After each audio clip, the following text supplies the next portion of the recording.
Hello friends, this, that, these, those म्हणजे काय आणि त्यांचा वाक्यात उपयोग कसा करायचा.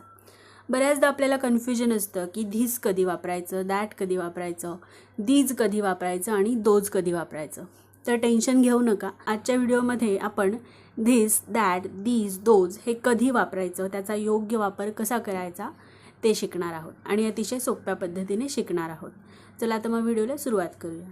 Friends, this, that, these, those या शब्दांचा वापर एखादी व्यक्ती, वस्तू किंवा प्राणी कुठे आहे किंवा तो कोण आहे हे दाखवण्यासाठी किंवा हे सांगण्यासाठी होतो. म्हणजे एखादी व्यक्ती, वस्तू किंवा प्राणी जवळ आहे किंवा लांब आहे हे दाखवण्यासाठी, किंवा अनेक व्यक्ती, वस्तू, प्राणी कोठे आहेत, जवळ आहेत की लांब आहेत, तसेच एखादी व्यक्ती कोण आहे, एक ठराविक व्यक्ती कोण आहे किंवा अनेक व्यक्ती कोण आहेत ते सांगण्यासाठी धिस, दॅट, दीज, दोज या शब्दांचा वापर होतो.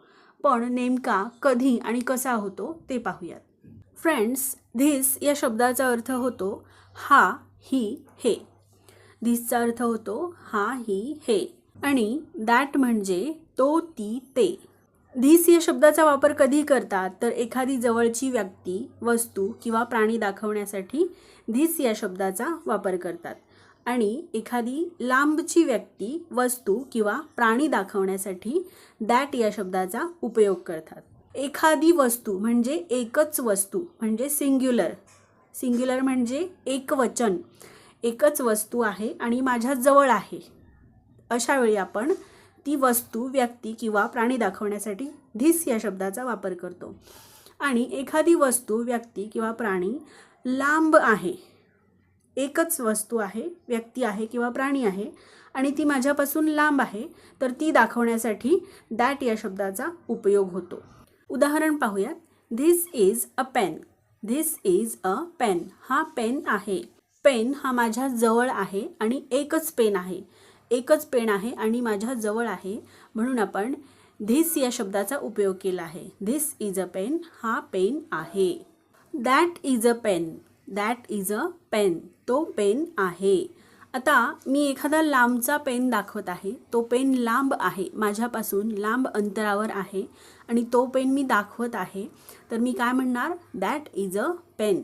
एखादी व्यक्ती, वस्तू किंवा प्राणी ही लांब असेल आणि ती आपल्याला दाखवायची असेल तर आपण दॅट या शब्दाचा वापर करतो. That is a pen. तो पेन आहे. पहिल्या वाक्यामध्ये आपण धिसचा वापर हा पेन म्हणजे हा पेन माझ्या जवळ आहे. हा पेन. हा पेन माझ्या जवळ आहे. हा पेन आहे हे दाखवण्यासाठी मी धिस या शब्दाचा वापर केला आहे. हा, ही, हे या तिन्ही शब्दांसाठी इंग्रजीमध्ये धिस हा एकच शब्द वापरतात.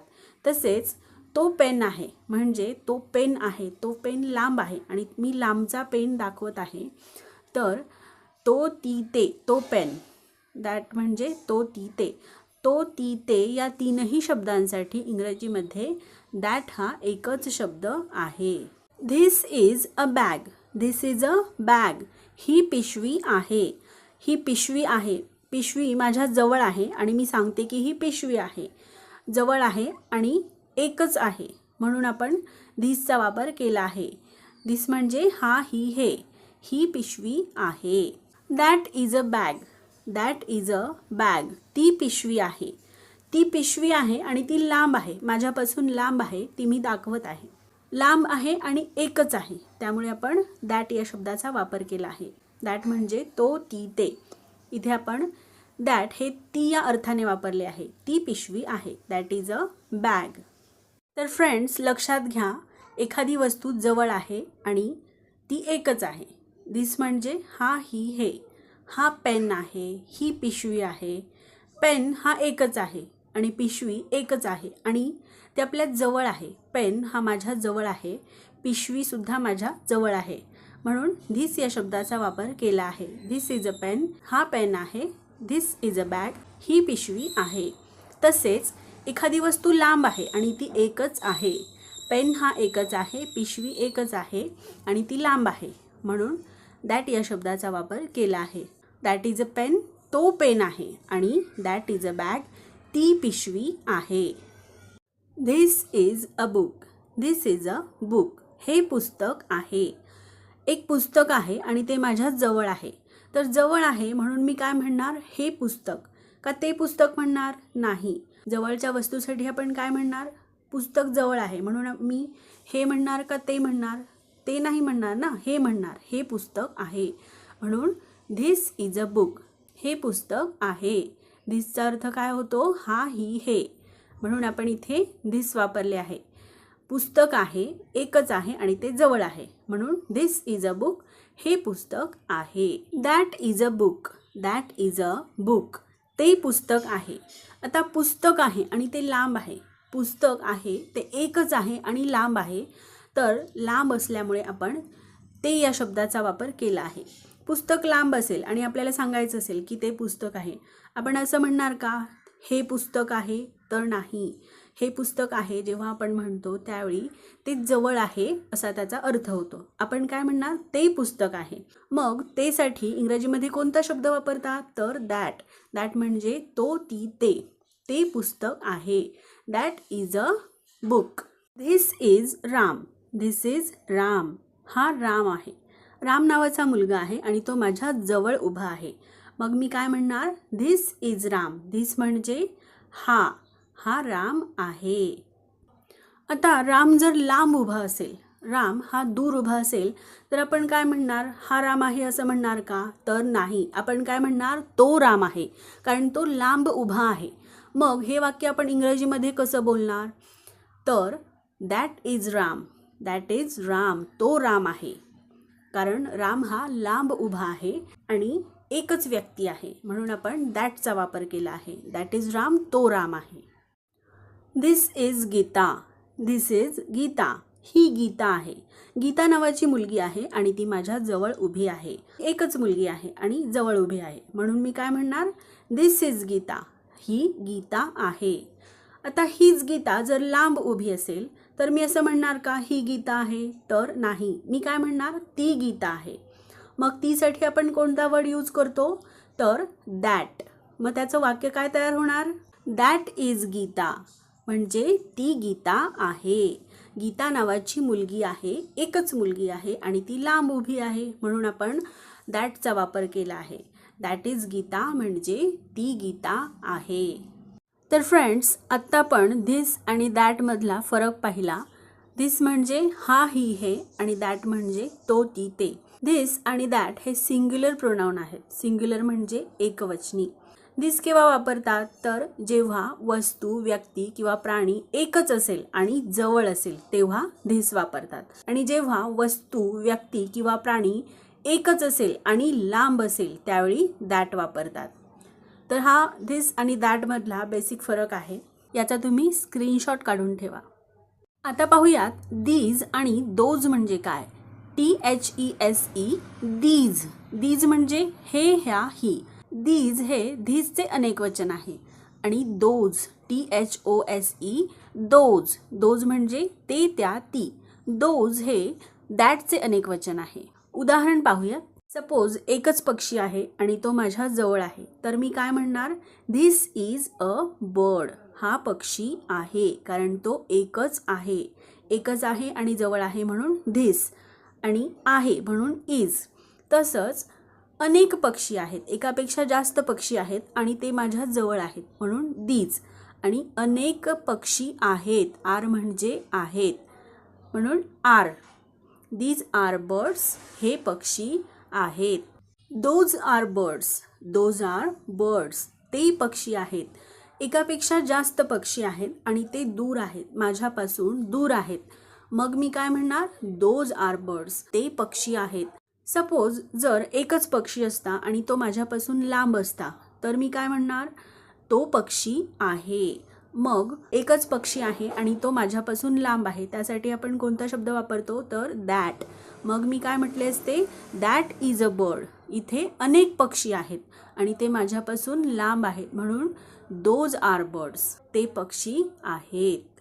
These are bags, these are bags, ह्या पिशव्या आहेत.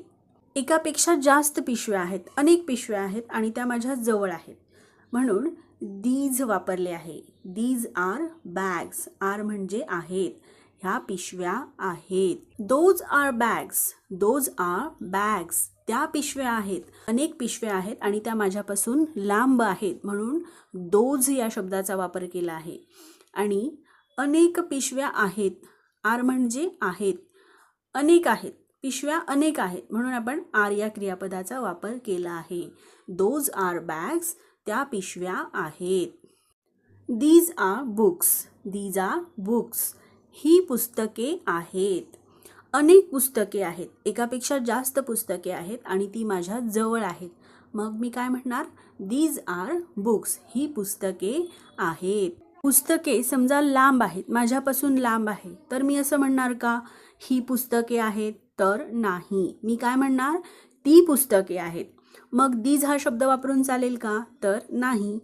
दीज आर बुक्स म्हणजे ही पुस्तके आहेत आणि पुस्तके लांब आहेत आणि एकापेक्षा जास्त पुस्तके आहेत. मग मी काय म्हणणार? Those are books. Those are books म्हणजे ती पुस्तके आहेत. क्लिअर आहे? दीज आणि दोज मधला फरक समजून घ्या. These are boys. These are boys. ही मुले आहेत.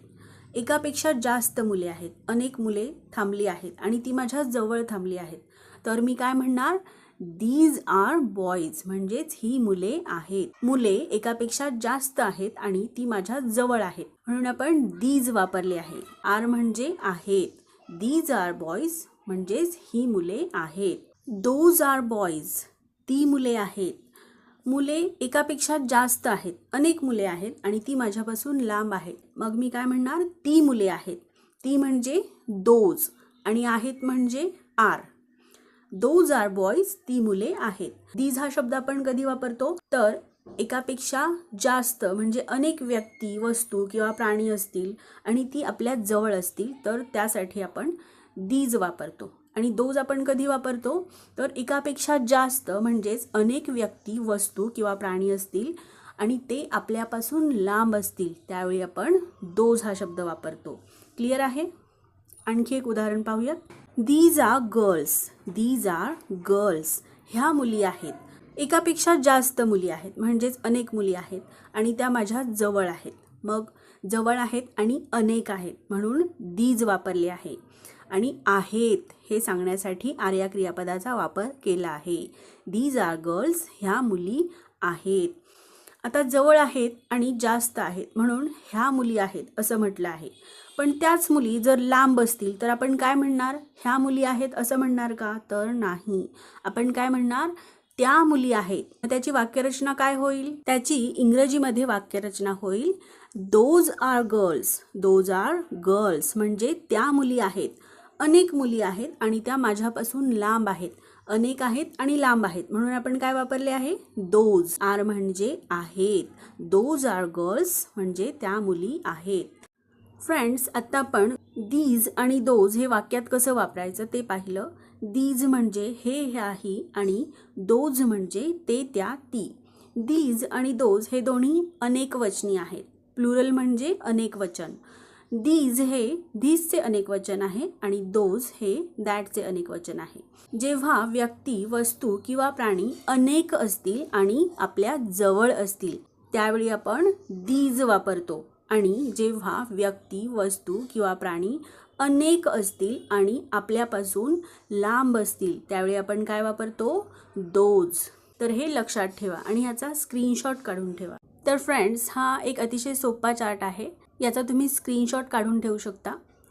धिस म्हणजे हा, ही, हे. धिस हे सिंग्युलर आहे म्हणजेच एकवचनी आहे. आणि धिस कधी वापरतो आपण? तर कोणतीही गोष्ट एकच आहे आणि आपल्या जवळ आहे. नियर म्हणजे जवळ. सिंग्युलर म्हणजे एकवचन. कोणतीही एखादी गोष्ट असेल, व्यक्ती असेल, वस्तू असेल, ती एकच असेल आणि आपल्या जवळ असेल त्यावेळी आपण धिस वापरतो. दॅट म्हणजे तो, ती, ते. दॅट आपण कधी वापरतो? तर कोणतीही एखादी वस्तू, गोष्ट किंवा व्यक्ती एकच असेल. सिंग्युलर म्हणजे एकच असेल आणि आपल्यापासून लांब असेल. फार म्हणजे लांब. त्यावेळी आपण दॅट वापरतो. दीज. दीज म्हणजे हे, ह्या, ही. दीज आपण कधी वापरतो? कोणतीही व्यक्ती, वस्तू किंवा गोष्ट एकापेक्षा जास्त असेल आणि आपल्या जवळ असेल. नियर म्हणजे जवळ. त्यावेळी आपण दीज वापरतो. प्लुरल म्हणजे अनेक वचन. दोज म्हणजे ते, त्या, ती. दोज आपण केव्हा वापरतो? तर कोणतीही गोष्ट, व्यक्ती किंवा वस्तू एकापेक्षा जास्त असतील आणि आपल्यापासून लांब असतील त्यावेळी आपण दोज वापरतो. दीज हे धीसचे अनेक वचन आहे आणि दोज हे दॅटचे अनेक वचन आहे. तर फ्रेंड्स, या व्हिडिओमध्ये आपण धीस, दॅट, दीज, दोज मधील बेसिक फरक पाहिला. पुढील व्हिडिओमध्ये आपण धीस, दॅट, दीज, दोज वरती काही ॲडव्हान्स सेंटेन्सेस पाहणार आहोत, जेणेकरून डेली यूज सेंटेन्सेसमध्ये धीस, दॅट, दीज, दोजचा वापर कसा करायचा याचे सगळे डाऊट्स क्लिअर होतील.